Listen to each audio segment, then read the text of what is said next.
Hey, this is Matt from NGG Canada. We have a wonderful guest tonight, all the way from Atlanta, Georgia, one of my favorite states in the United States. We have Ryan from BitCloud Gaming. Welcome, brother. What's going on, man? Thanks for having me. Yeah, that's wonderful. And how's your week been? It's been pretty good. Pretty good. Very chill, very relaxing. So very That's happy. good. I'm seeing a lot of your tweets, so you've been active. Yeah. Yes, sir. That's good. On behalf of my partner, who's known as you as Hoffman in the House, as commonly known on your when he's watching your videos, I'd like to just thank Ari. He's from AGH Digital Art Design. He does all of our templates for YouTube. A big shout out to Ari Hoffman, my partner in crime, as I call him. So I've been watching the podcast, and we can start with the politics and go into the lighter stuff later. But Ryan, Hmm. is PlayStation heading in the right direction with Jim Ryan's announcement of their direction with mobile and PC and everything that PlayStation wants to do that seems to be almost emulating what Xbox has already done. What are your thoughts on their moves right now? When you look at it from you look at it from the Team Green's perspective, right? And you look over, you're like, okay, yeah, it doesn't look too good because Microsoft hasn't really done much with their direction. But the thing about PlayStation, the thing about Xbox, Microsoft knows they have a service that's going to take off once the big hitters are ready and start going off. So that's where they're positioned, and they're willing to take hits and whatnot because they can afford to do so, and they'll be fine. As far as PlayStation and their decision to follow, a lot of people don't like it, but I already knew it was going to happen regardless because the industry has kind of shifted this way. I've had this conversation with Kate Yeager multiple times about long before the announcement started to come in about PlayStation even following in the same footsteps. It's like, yeah, the industry's changing this way. Like, you notice how console sales are hardly talked about as much anymore from PlayStation. I mean, you'll have mostly Twitter accounts, right? Put out the sales figures, but you don't really see Sony talk about console sales as much. They've talked mostly about engagement numbers and just how many, that sort of thing. They care more about engagement numbers and traction. So when you have them changing that type of mindset and focusing on that sort of thing, it kind of just already alludes to like, yeah, they see that there's a little bit more than just selling a console. I mean, having a service at the end of the day that prints money for itself is already something else they're already looking to do. And one of the biggest things about Game Pass, a lot of people, again, a lot of people don't understand, but it's if we go back to their history, right? We go back to nostalgia. Nostalgia is what sells like Game Pass by itself, the Vax and Pat and all that stuff. Sony has one of the biggest libraries in history when it comes to games they could put on that particular service. Now they're a ways off to get it to where it needs to be, where it's beyond just streaming. I don't think streaming games is the future. I'm not a big fan on it. I'm not a big advocate for it. I don't think it works personally. The reason why I don't think it will work is because Google Fiber is not here. Verizon Files is only in select areas, and I don't see that stuff expanding anytime soon. So the moment you hear news like, "Hey guys, Google Fiber is going everywhere starting tomorrow, and Verizon Files has expanded and got the biggest budget ever, and it's going here. So no more people over here getting 2 megabits down and getting screwed over by their providers. That sort of thing. I don't see it taking off the way they think it is, and that's why I believe, in a weird way, do I agree with it? Not necessarily. I do. Well, I always be like in the old mindset in the sense where I believe just in console sales. But from a business perspective and just looking at how the market adapts and how the industry moves forward, this is just a typical step at this point. You have to adapt in the market. That's just how it is. They're adapting. They're changing everything. They're moving on for it.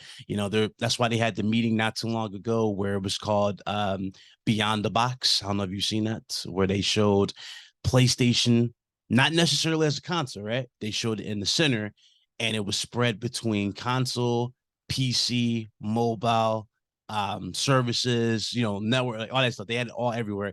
That they see it like that. They see a way where they can continue to support PlayStation without the need of launching a brand spanking new hardware. And that's where that's what they want to do as well. They want to have options just in case, let's say things happen where they can't get a PS6 out in the time frame they need. But guess what? They can still deliver the games because you have other options to experience those games. So it's a slippery slope for a lot of people, but you got to look at it from that. It's options. I don't think options are bad at all.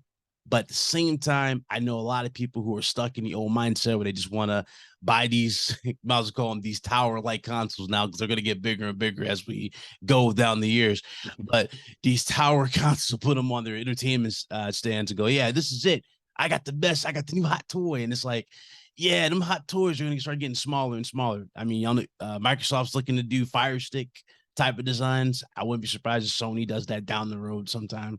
But that's just what it is, man. It's the industry. It moves forward. And that's the cool thing about it. You never know. It always surprises you. You know, you always have something to look forward to. Exactly. I'm with you on that one. I mean, Xbox made the mini fridge. Are we going to see a PlayStation mini fridge, right? I mean, I'm waiting for it. I'm waiting for Microsoft's good at like I guess embracing the meme. That's what they're good at. Like they literally were called, it was called a fridge. It was called like I forgot what it was called. It was like a speaker, something like that. They call on the Xbox Series X. And then out of nowhere, hey guys, mini fridge, it's out. I'm like, wow, that's brilliant. And then they came out that big crazy design, the bigger one where it was like it lights up. Yeah, it lights up. And yeah.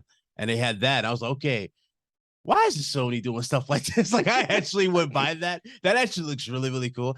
And Kay Yeager was showing that off at like the Xbox headquarters. She was like, yo, yeah, they got that at the headquarters. Like, you know, the big screen is like, it's huge. I'm like, oh, I bet it looks huge. That's a ridiculously big refrigerator for a house. But it's massive. And just to touch on your points, I think Sony, for its market breadth, it has to be competitive.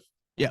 It's said that Xbox, Jim Ryan alluded to saying Xbox was right in Game Pass and the way that it was getting all around the world. And the big differences we're seeing, because I have both consoles, right, Ryan? And I can see the differences and benefits of both. Yeah. And I'm a Sony boy, man. I love Sony. Yeah. And, you know, my TV's Sony. And, you know, like I love them as a company and they've been around since the 60s. And it's an amazing company with the long legs of longevity that they've given to the industry. But again, there's a reason why they're bringing out the new Xperia with 4K screen, right? This is coming right back to what you said, is that they want to get the games on the mobile division, but you want to have a fidelity of the screen to have that technology. That's why they brought the 4K. That's why the iPhone doesn't have it. You know, like not yet. Maybe. I mean, that's the other thing too. Their Xperia phones, if I remember correctly, didn't sell crazy, right? They need that next little trend to sell those because beforehand, remember back then before Xbox even came on the scene, Sony was everywhere. You know, I mean, you couldn't escape it. Walkmans, TVs, radios, stereos, all that stuff. It was all Sony, and then PlayStation was just this added icing. It wasn't even their main focus, but it was icing. You know, you saw it in all the 90s films. You see a PlayStation of some sorts in all the 90s films.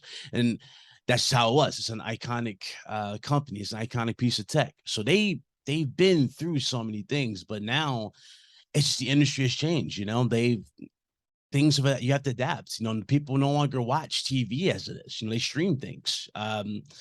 People don't buy movies hardly in terms of like physical. They buy them digitally and have them on Vudu accounts and stream them and have them linked to other platforms. And that's where they see they have to adapt. They have to get PlayStation to a point where if something does go wrong, if something does drastically happen with the company, PlayStation survives. So I look at it like that. Sony's at a point where they got to just preserve it. And I do think PlayStation's going to be fine. I don't think Sony is really going anywhere, especially with the profits they're bringing in compared to PS3.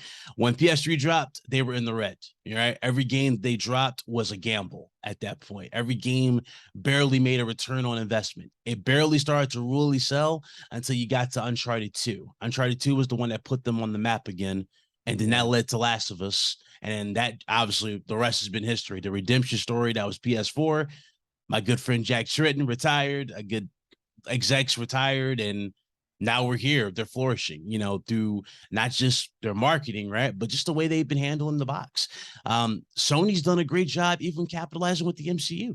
Look at Spider-Man. Spider-Man 2018 is my dream Spider-Man game. I've been wanting stuff like that for the longest time. I was like, damn, it'd be badass so I could fight Doc Ock on the sides. But oh my God, I'm fighting him on the side of this building. All the stuff's coming down. It's like, yeah, this is what I'm talking about. This is like Tobey Maguire-esque cinematography happening right now in front of us in real time, and we're playing this game.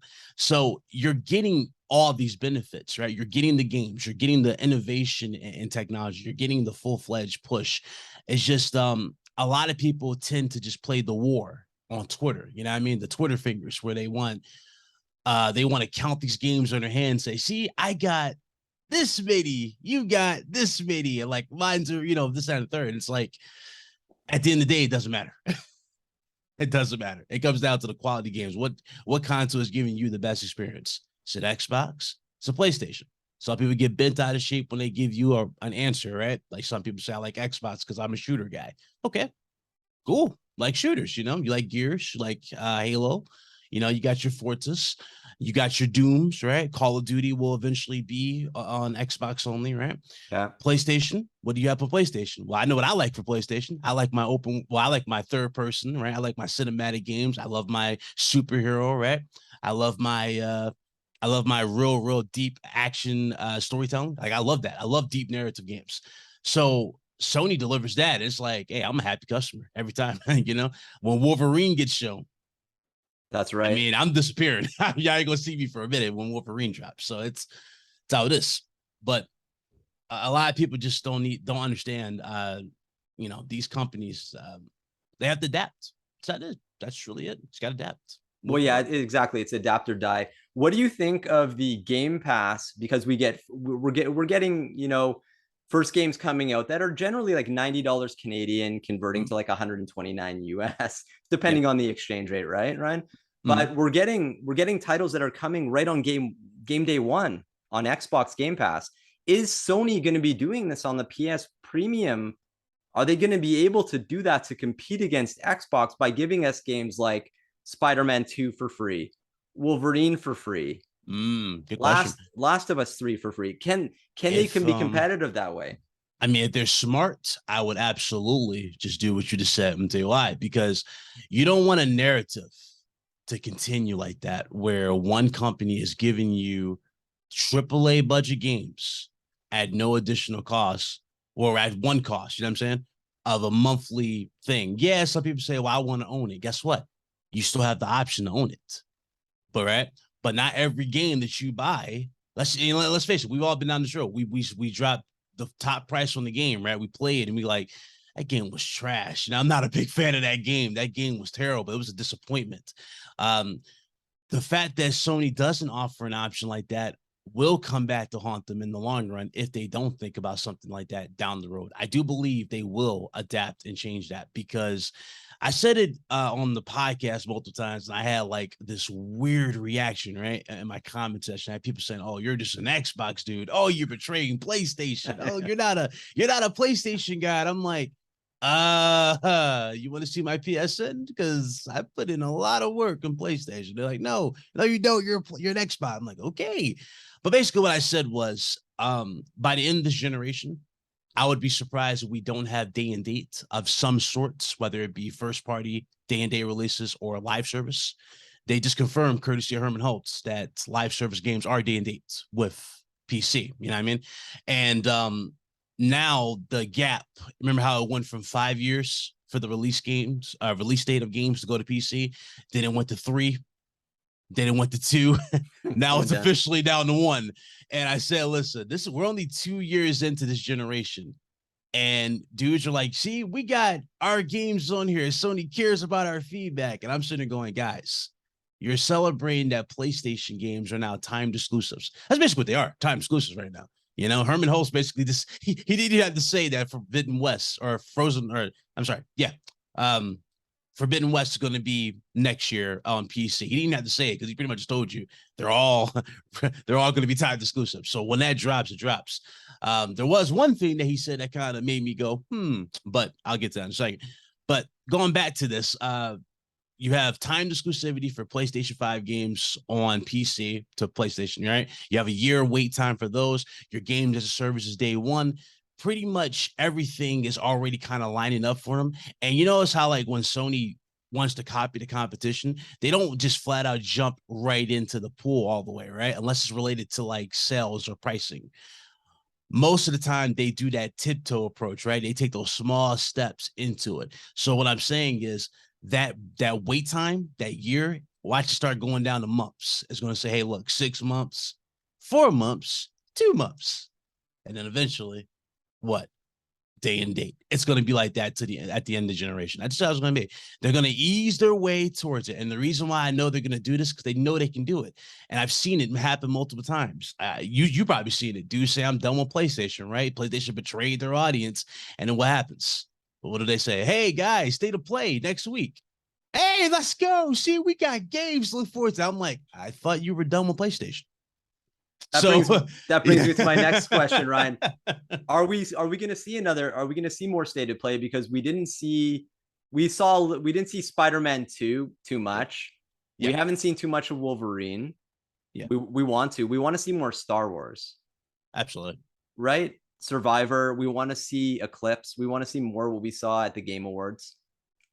It's only going to have a state of play soon. What are your thoughts? I hope so. I really, really do. Because, you know, that inner geek in me just wants to see more of Spider-Man 2 after he ran.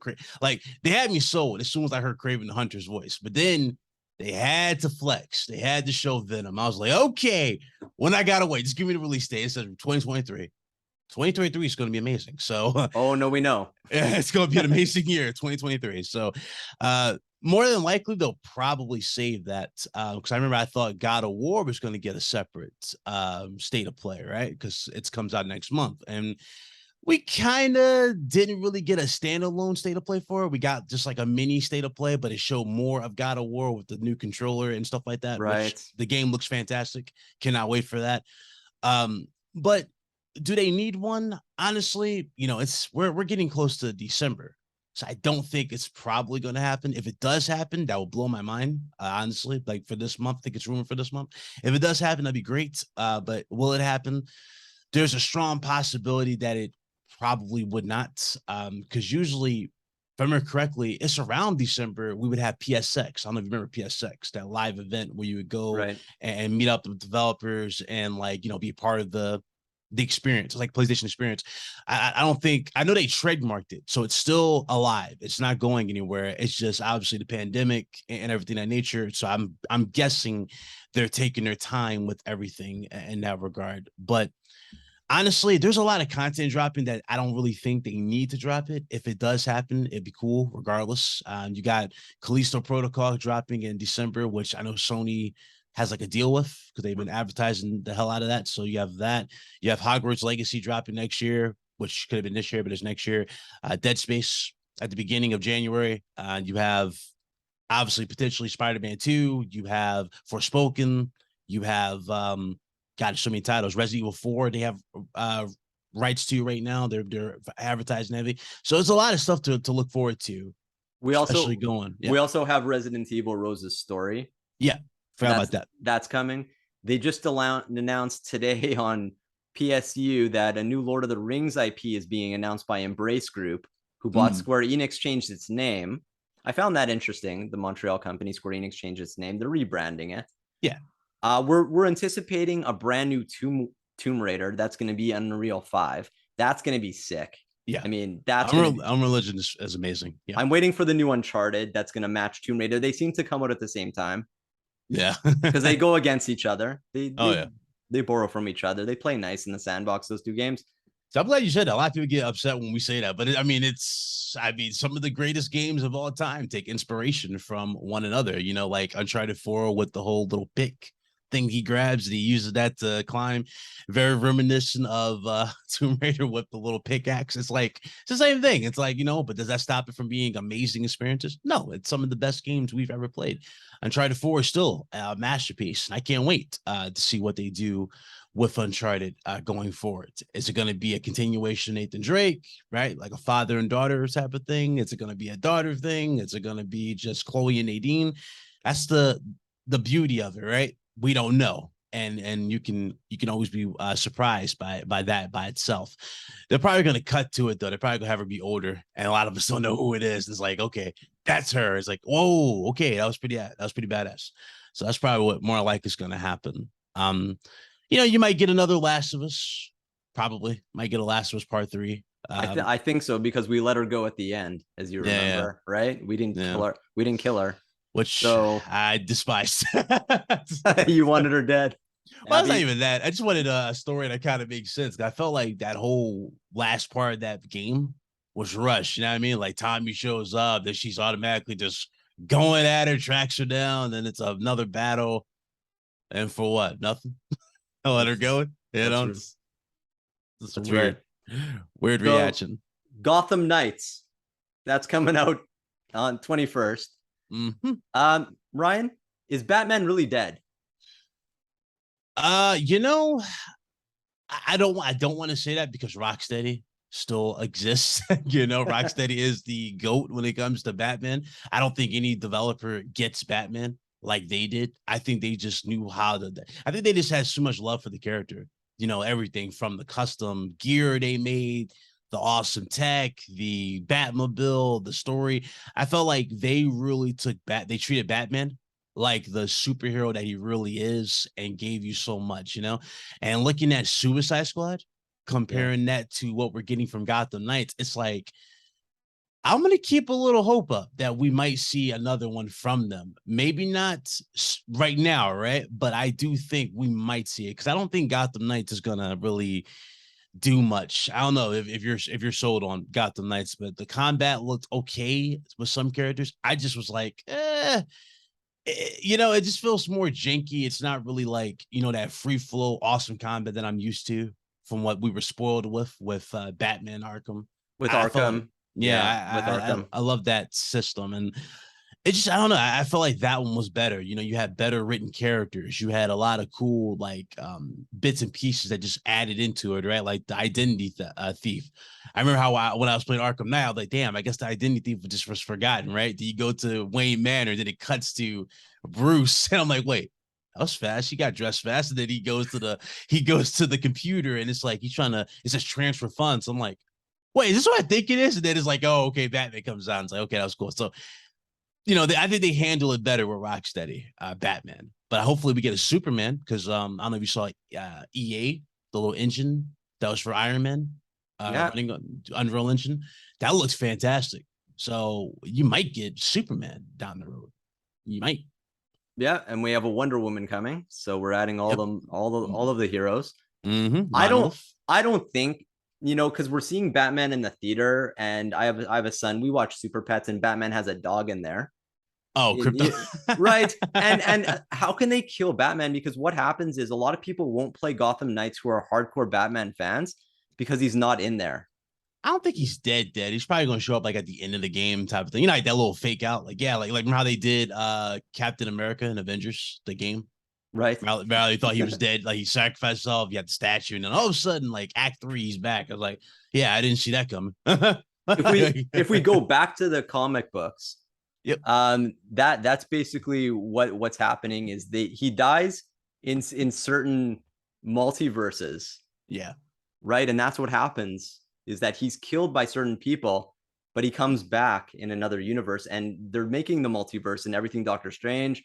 And they're bringing this multiverse to everything that we're really confused, knowing that he can't be dead, and we don't want him to be dead, because we're Batman lovers. I mean, Arkham, all the Arkham games, and we don't want him to die. Sure, bring in Batgirl, and she has her own Netflix show, and fine. See, that's the thing with DC though. DC just seems to I don't know what it is about them, but it feels like they rush everything. You know what I mean? Like there's no structure or true planning behind each character or project.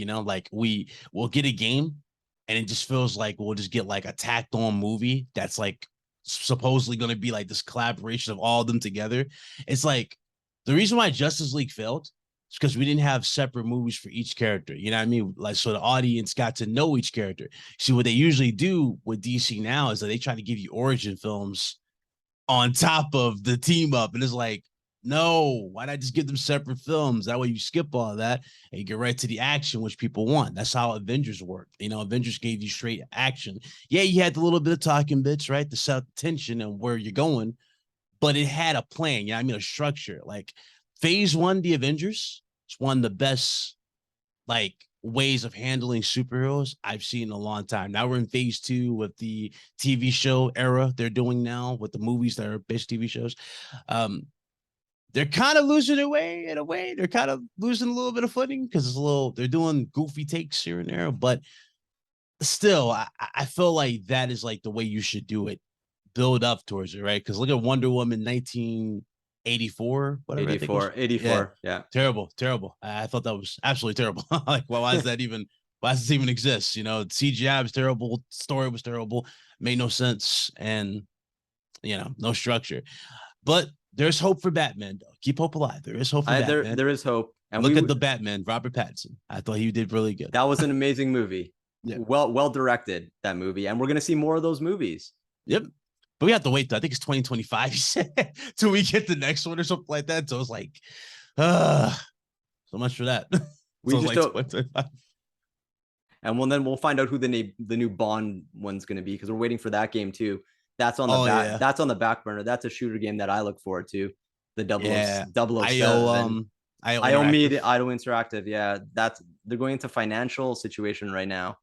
Yeah, I hope they get it. They have like a great team that could pull off a James Bond game. Like if you look at Hitman and how well and how like expansive Hitman has gotten. I actually interviewed David Bateson about that. Like it's incredible, you know, what they've done and how they're able to incorporate that, give you that crazy stealth like mechanics. Now just imagine that only with James Bond, you know, like he's like at the party walking around talking to people. Imagine like you're James Bond and you're legit just talking to people, and then you sneak off, put your gloves on, pull out the sounds gun, and then you go and kill or assassinate or do whatever you need to do in that world. Like that's going to be really, really cool. Like the seamlessness, right, of you changing from a simple like casual event to like an assassination type of thing, or maybe you have options. You don't have to go in through the party. You can be like, you ever play 007 Nightfire?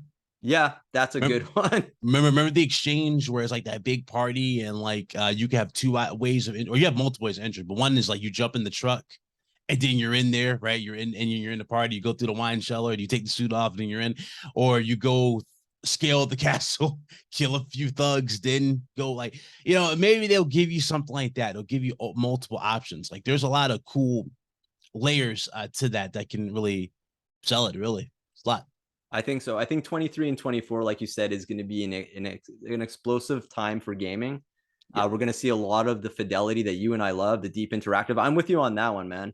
That's what I love about games, the deep interactive, the relationships that the character build, the music, the symphonies in behind, and the voice acting is amazing. And the Unreal 5 is just epic. We saw the Matrix trailer. That just blew my mind in what Unreal 5 is capable of. Unity's catching up. And what we're going to see in the future is amazing.